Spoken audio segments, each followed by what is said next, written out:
নমস্কার বন্ধুরা, আশা করি আপনারা সবাই ভালো আছেন। দেখুন আজকে দুপুরে আমার ভাত বেঁচে গেছে, তো ভাবলাম ভাত দিয়ে একটা আমি স্ন্যাক্স বানিয়ে নিই। তার জন্য দেখুন ভাত নিয়েছি, বুটের ডাল নিয়েছি, বুটের ডালটা ভিজিয়ে রেখেছিলাম একটু।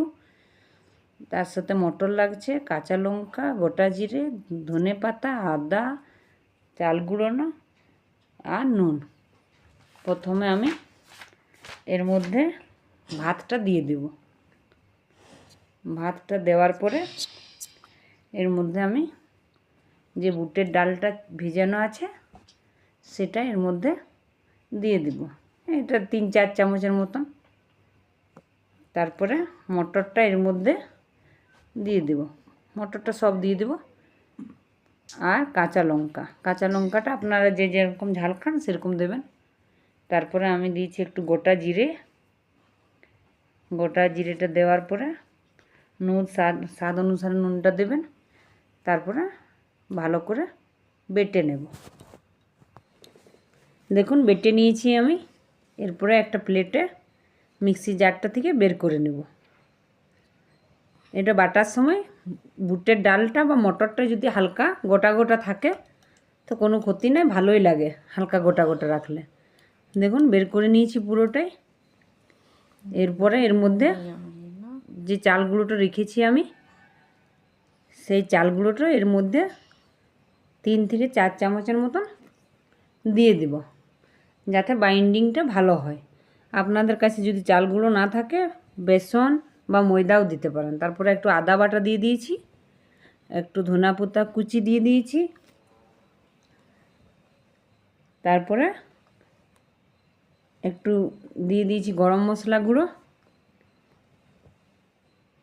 এরপরে ভালো করে মেখে নেব। দেখুন আমি একটু এরকম চামচে করে নিলাম, তারপরে হাতে করে ভালো করে মেখে নেব। না দেখুন মাখা হয়ে গেছে। এরপরে আমি এর মধ্যে একটু পেঁয়াজ কুচি দিলাম। আপনাদের দিতে মন গেলে দেবেন, না দিলেও হয়, কিন্তু পেঁয়াজ কুচি দিলে টেস্টটা একটু ভালো হয়। দেখুন ভালো করে মেখে নিয়েছি। আপনারা চাইলে আর একটু কাঁচা লঙ্কাও দিতে পারেন, আমি বাটার সময় দিয়েছিলাম, আর দেব না। দেখুন এরপরে একটা আমি ফ্রাই প্যান নিয়েছি।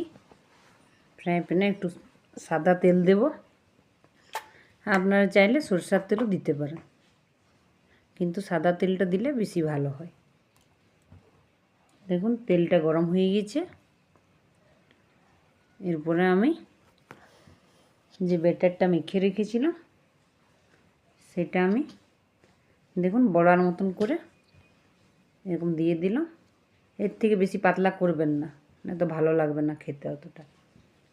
তারপরে আঁচটা কিন্তু মিডিয়াম টু লোয়ে রাখবো। তারপরে ঢাকা দেব।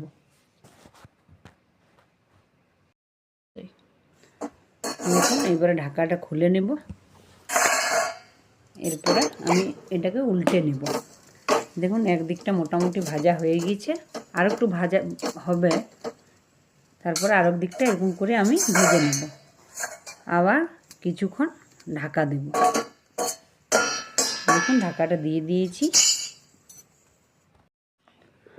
দেখুন এরপরে ঢাকাটা খুলে নেব। ঢাকাটা খুলে নিয়ে উল্টে নেব। দেখুন এই দিকটাও মোটামুটি ভাজা হয়ে গেছে। এরপরে আমি একটু তেল ব্রাশ করব। তেল ব্রাশ করলে একটু ক্রাঞ্চিটা ভালো অনেকক্ষণ থাকে বা খেতেও ভালো লাগে। এরকম করে ভেজে নেব। দেখুন আরেক দিকটা ঢাকাটা খুলে নেব, তারপরে উল্টে নেব। দেখুন উল্টে নিয়েছি, মোটামুটি ভাজাটা হয়েছে, আর একটু ভাজাটা হবে। এরপরে আমি এর মধ্যে